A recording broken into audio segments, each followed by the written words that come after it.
नमस्कार, स्वागत है आपका एग्ज़ाम सार में। आज है 26 मई 2022 और 26 मई 2022 की जितनी भी महत्वपूर्ण न्यूज़ हैं उन सब को कवर करेंगे हम एमसीक्यू के रूप में। अगर आप हमारे चैनल पर नए हैं तो चैनल को सब्सक्राइब करें, घंटी के बटन को ज़रूर दबाएं ताकि जब भी कोई हम नया वीडियो अपलोड करते हैं तो उसका नोटिफिकेशन आप तक पहुंच जाए। अपने फ्रेंड्स के साथ शेयर करें और वीडियो को लाइक भी करें। शुरुआत करते हैं आज के सवाल के साथ और आज का सवाल है, भारत का पहला ग्रीन हाइड्रोजन संयंत्र कहाँ लगाया जाएगा? तो ऑप्शन 1 है मथुरा, 2 उदयपुर, ऑप्शन 3 वाराणसी, ऑप्शन 4 पुणे।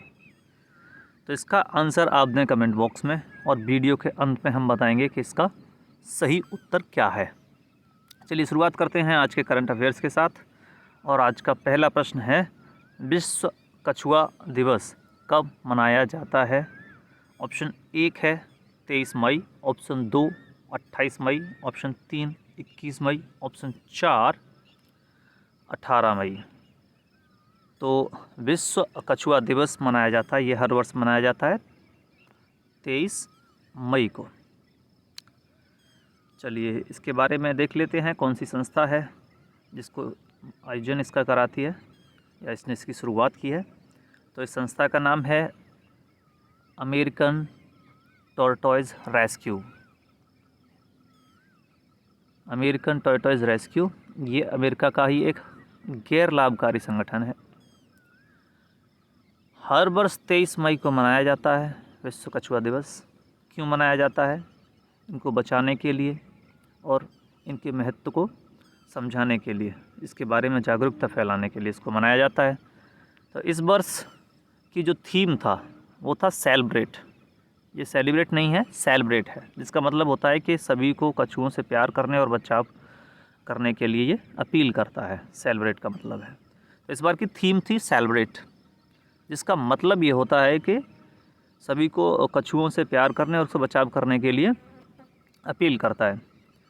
आज का अगला सवाल, क्वेश्चन नंबर 2, हाल ही में किस राज्य में संभव, और ये इसका फुल फॉर्म है systemic administration mechanism for bringing happiness and value portal launch किया है? तो आपको बताना है कि ये जो संभव पोर्टल है किस राज्य ने लॉन्च किया है।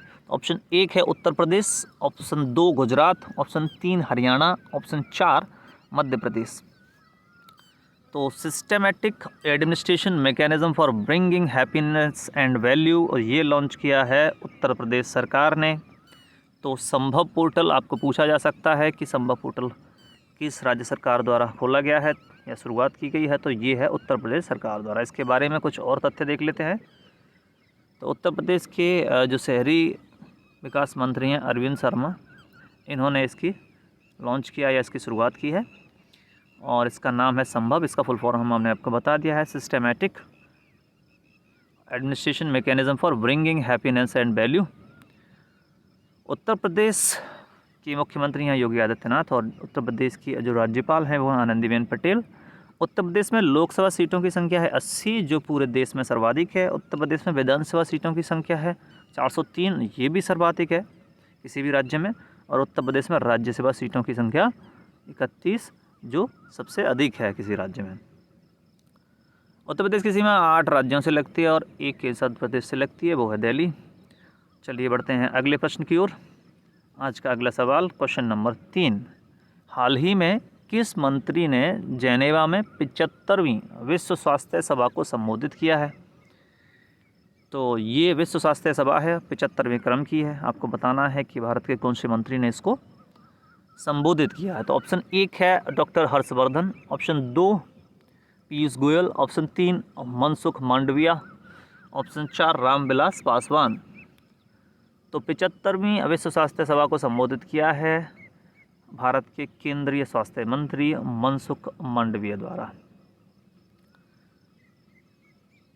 तो इसके बारे में कुछ जानकारी देख लेते हैं। तो स्वास्थ्य मंत्री मनसुख मांडविया द्वारा टीकों यानी वैक्सीन्स और दवाओं की जो सप्लाई है उसको मजबूत करने के लिए, पूरी दुनिया में आपूर्ति की दिक्कत ना हो और जो आपूर्ति श्रृंखला है वो मजबूत बनी रहे, इस पर यहाँ इस सभा में स्वास्थ्य मंत्री मनसुख मांडविया ने जोर दिया।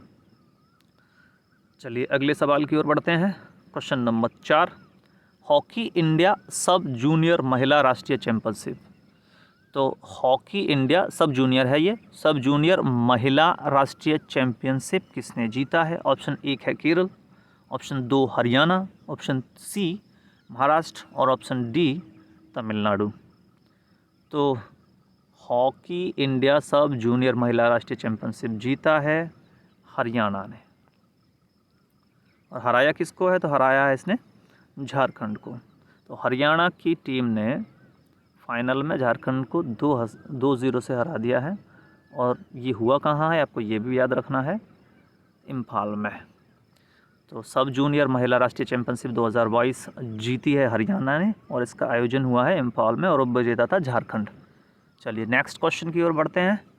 आज का क्वेश्चन नंबर 5, हाल ही में किस देश की सेना ने प्रोजेक्ट वॉरडेक,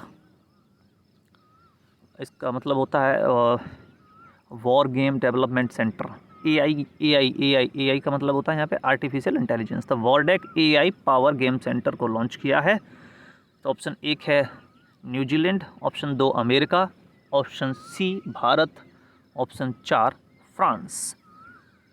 तो अभी वॉरडेक AI power game centre launch किया है भारत के द्वारा।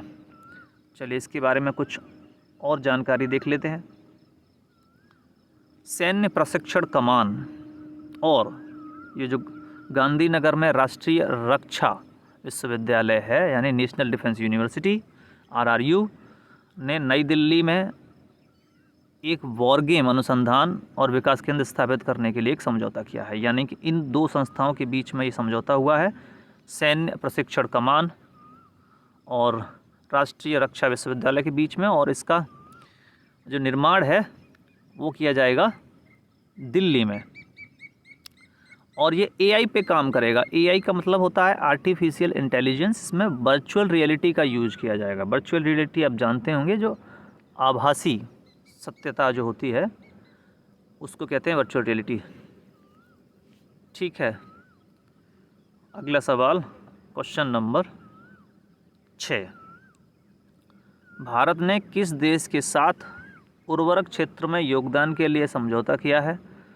तो ऑप्शन 1 है मैक्सिको, ऑप्शन 2 है जॉर्डन, ऑप्शन 3 यानी सी है इटली, ऑप्शन 4 डी न्यूजीलैंड। तो भारत ने उर्वरक के क्षेत्र में योगदान के लिए अभी जो समझौता किया है ये किया है जॉर्डन के साथ। चलिए इस प्रश्न के बारे में कुछ और भी जानकारी देख लेते हैं। तो डॉक्टर मनसुख मांडविया ये कौन है? ये स्वास्थ्य मंत्री हैं। एक उच्च स्तरीय समूह ने लघु और दीर्घावधि के लिए उर्वरक और कच्चे माल को सुरक्षित करने के लक्ष्य के साथ पहले प्रयास में जॉर्डन का दौरा किया है। ये पहला प्रयास नहीं, मतलब इनने पहली बार यहाँ पे जॉर्डन का दौरा किया है। और इसमें क्या है कि भारत को फॉस्फोरिक और पोटेशियम की आपूर्ति करेगा जॉर्डन। इस पे यहाँ पे समझौता हुआ है जॉर्डन के साथ और भारत के साथ। तो आपको यहाँ पे याद रखना है कि खाद से संबंधित यानी उर्वरक से संबंधित किस देश के साथ समझौता अभी हुआ है, जो भारत की ओर से डॉक्टर मनसुख मांडविया ने किया है। तो इसका उत्तर होगा जॉर्डन। आज का अगला सवाल क्वेश्चन नंबर 7, हाल ही में चाइल्ड अलर्ट, ये रिपोर्ट का नाम है चाइल्ड अलर्ट। आपको बताना है ये कौन सी संस्था के द्वारा जारी की जाती है। तो चाइल्ड अलर्ट किस संस्था के द्वारा जारी की जाती है? ऑप्शन 1 है यूनिसेफ, ऑप्शन 2 है WHO, ऑप्शन सी है यूनेस्को और ऑप्शन 4 है ILO।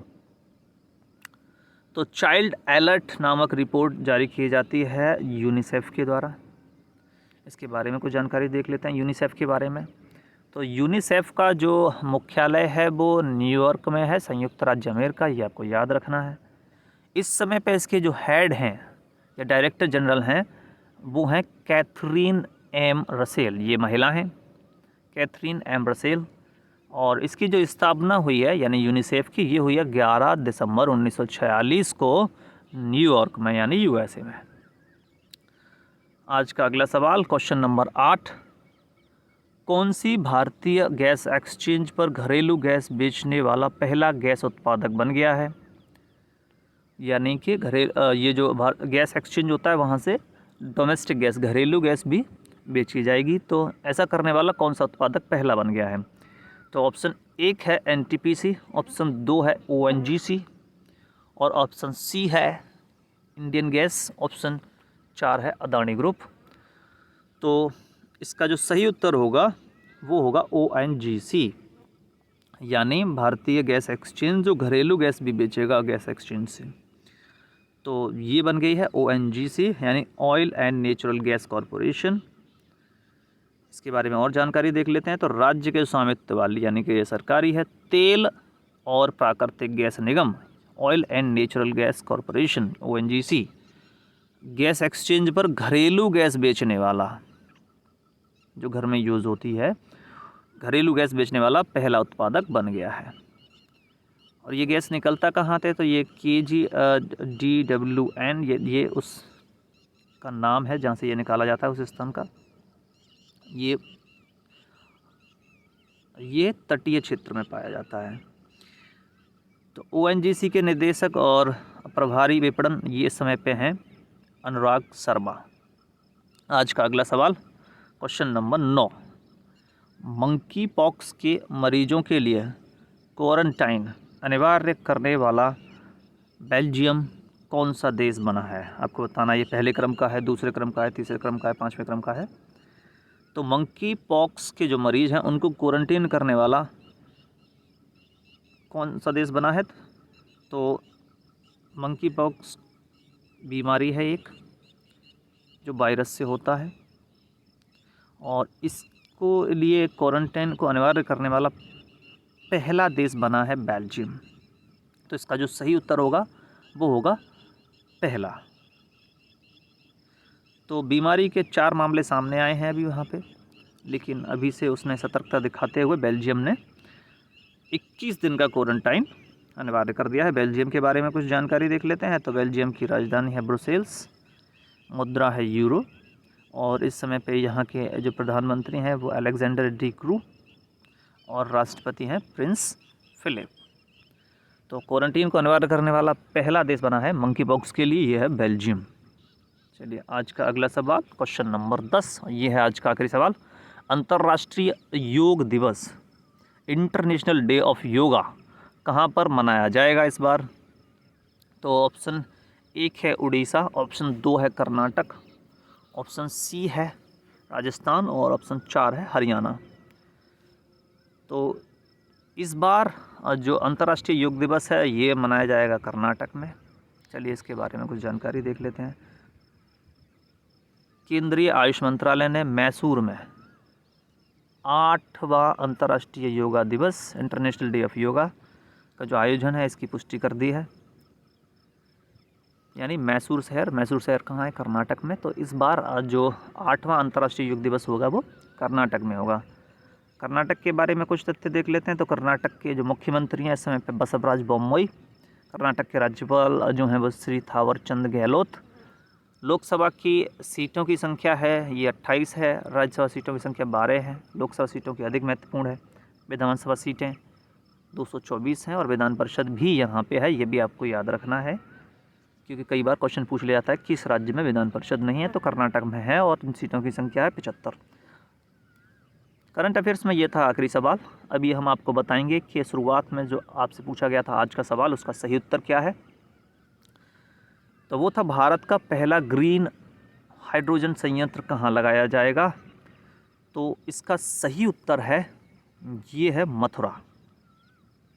और मथुरा कहाँ है? मथुरा है उत्तर प्रदेश में और यहाँ पे ग्रीन हाइड्रोजन संयंत्र यानी प्लांट लगाया जाना है। ग्रीन हाइड्रोजन यानी हाइड्रोजन से बनने वाली जो ऊर्जा होती है उसको ग्रीन हाइड्रोजन बोलते हैं और ये ग्रीन एनर्जी होती है। ग्रीन एनर्जी का मतलब ये होता है कि इससे पॉल्यूशन बहुत कम या बिल्कुल नहीं होता, यानी कार्बन का उत्सर्जन नहीं होता है। ये था आज का अंतिम सवाल, आज का सवाल था और इस वीडियो को अब हम यहीं रोकते हैं। अगर आप हमारे चैनल पर नए हैं तो चैनल को ज़रूर सब्सक्राइब करें, वीडियो को लाइक करें, अपने फ्रेंड्स के साथ शेयर करें। और इन क्वेश्चंस का आप PDF भी चाहते हैं तो इसका लिंक आपको वीडियो के डिस्क्रिप्शन में मिल जाएगा। यहाँ से आप हमारे टेलीग्राम चैनल पर जाकर इसको डाउनलोड कर सकते हैं। Thank you.